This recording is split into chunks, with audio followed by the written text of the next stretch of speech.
હાલ ભાઈ ચક્કર મેડમ રમી નાખી. 100 રૂપિયા તારે માંડવાના. જો આવી જાય તો હું તને 100 ના 200 દઈશ, નકર તારા 100 ગયા. હા તો રમી નાખી, એમાં શું થઈ ગયું?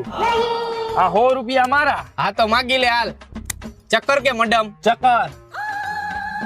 જો આવી રહ્યું મેડમ. આ મારા બીજા 100 રૂપિયા.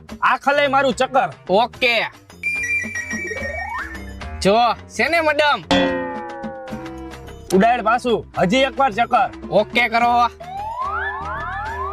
મેડમ. ઉડાડ પાછું, હજી એકવાર ચક્કર. ઓકે ભાઈ. મેડમ છે? હાલે હો, ઉડાડ પાછું, પાછું મારું ચક્કર. કાઈ વાંધો નહીં. પાછું મેડમ આવી ગયું. હે ભગવાન, આ છેલ્લા 100 વૈધા હે. આ ખલે તો મને આવું જ જોઈએ.